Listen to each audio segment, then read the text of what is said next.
This is the first one in Canada. Hey, how's it going? My name's Ben, I'm a paddlehead, and I'm checking out the Jackson Knarr. This just came out this year, and it is one serious kayak. And the Jackson rep is actually around here somewhere, so I'll be able to ask him some questions as we go through the boat, if I have any. But let's start and go from bow to stern. So they've got this nice, big, flat surface here, and they did this intentionally so you could mount like a trolling motor or some kind of a little motor here in the future if you'd like to, which is pretty sweet. In the past, you had to do a lot of jerry-rigging and manipulation to try and make that work. So that was well thought out. Moving a little further back, we got these security straps. So if you need to strap any gear down onto the top, that can be done. This nice big hatch with some heavy duty combing. Look at that. That'll definitely drain out any splashes. Get big waves coming over here. Drain out these channels here. Beautiful. And these tubes here are for these rod holders. Pretty slick. I'll show more of that later because there's another half to that. This area here looks like it's designed to keep maybe like your fish finder battery and maybe some of your electronics here, because it's right by the scupper hole, which is where your transducer will go. And they actually included this transducer cover skid plate kind of thing.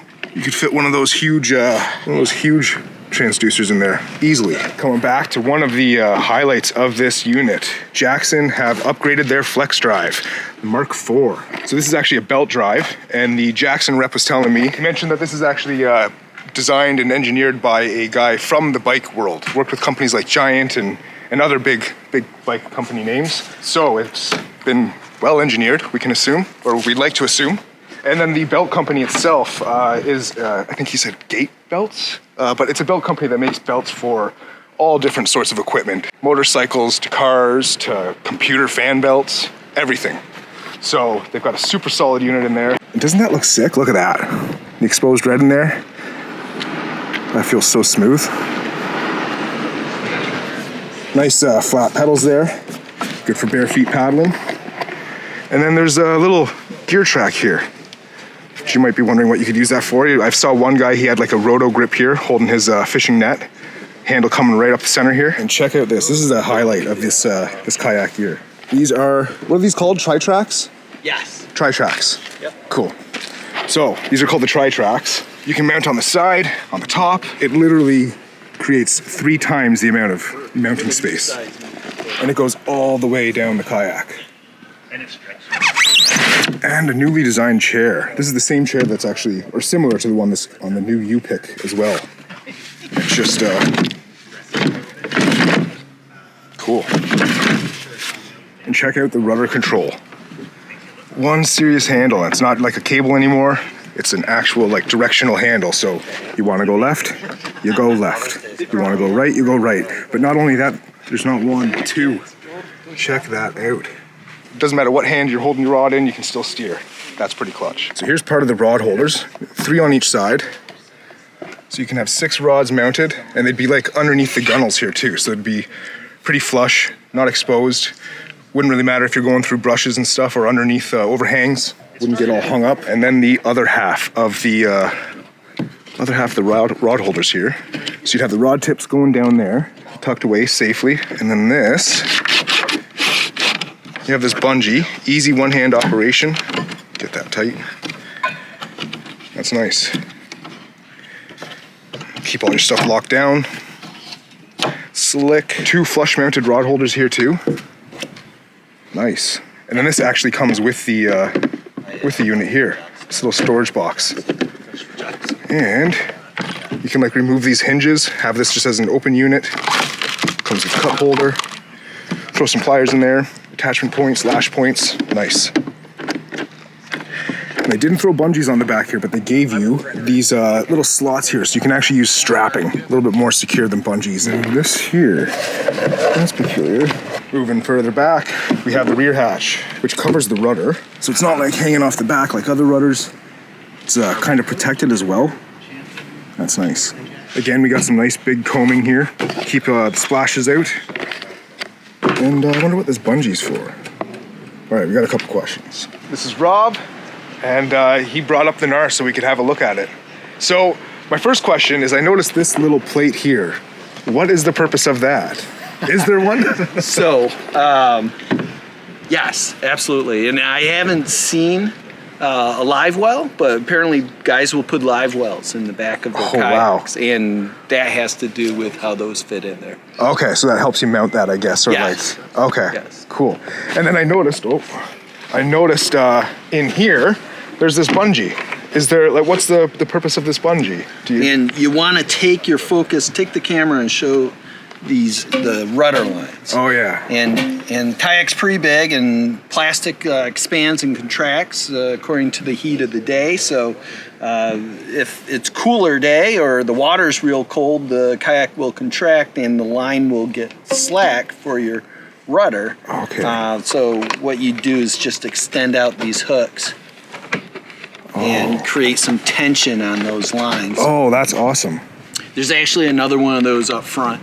One line. Okay, so it's one cable. One cable all the way through. Okay. Yep. So that's how it's done. Because I noticed when you go right over here, it's going to go right on that side too. Turn the left, the right will turn. Cool. Everything stays in unison. Yeah. That's awesome. If you're right-handed or left-handed, you keep your left hand on the pole fishing. Yeah. You steer with your right hand. Oh, that's awesome. And then you said there's bungees in the front too? So that line, that rudder line, continues all the way up here. And if you reach in here, there's another tensioner. Okay. And you can hook that on the line to grab a little bit. Awesome. As it's warming up, it's probably fine without. Yeah, that feels pretty good. Like if it's if you go to turn it and there's like a lot of play, like you've turned the handle quite far and you can feel your rudder hasn't moved much. That means your rudder needs to be tensioned. Cool. Yeah, I really like the design of the kayak. I really like that new seat too, and these rod holders, and that track. Yeah, the track. The track's going to be a huge deal for guys who have a lot of toys.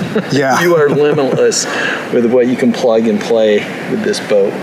And another good point that you brought up too was how everything's like pretty flush. Like you don't have places for your rods to get caught up on. Yeah, this is a fishing boat and it's fishing first, right? So anywhere there's a potential place for your line to catch, we've tried to minimize that by essentially creating handles that sit flush or down below surfaces and building geometry to like hide things in places that you're looking to catch.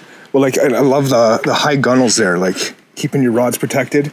That's awesome. And this is good for some big water, eh? Absolutely, yeah. What you can't see with the boat up on the saddles is that there's quite a bit of rocker to this boat underneath, and that's going to help you get up and over big swells and rough water rather than just punch into waves and have a lot of water come over the deck. Oh, awesome. Yeah, we've got big water in mind with the design of this hull. Coming in, riding some surf into the beach is all going to be possible, and having your poles down inside the boat, contained within all your gear also is, you're going to be prevented from having a yard sales. Yeah. So how heavy is this boat? 140. 140. And that's pounds. I guess I better say that. Oh, by the way, we're trying to grow this channel, so if you could hit that subscribe button, that would really help us out. Thanks. I don't think I can fly the drone in this wind. So that's Scott, he's part of the Jackson kayak fishing team. He also runs some of the local muskie and walleye fishing tournaments, kayak fishing tournaments.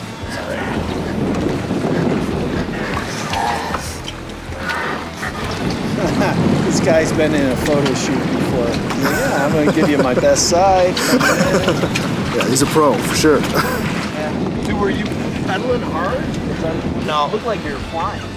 That's awesome. Yeah, and it turns on a dime. Super quiet, super efficient. Yeah, it was fast. Doesn't it just feel different too? Really fast. Want to? Yeah, he does. All right, looks like I'm gonna give it a shot. Not really System going high and low. Not really dressed for it, but when you get the shot to paddle a new kayak, do it. Wow, I'm impressed. Holy crap. I don't, that's impressive. For a kayak that long to be able to turn like that, Try not to smile.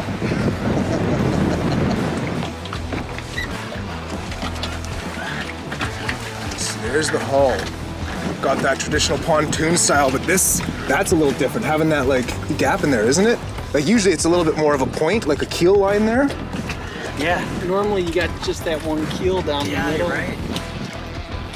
It's still got those nice big pontoons on either side, keep that stability. Yeah, this is one serious boat and it looks like they've thought about a lot. This will be a real contender in the tournament series.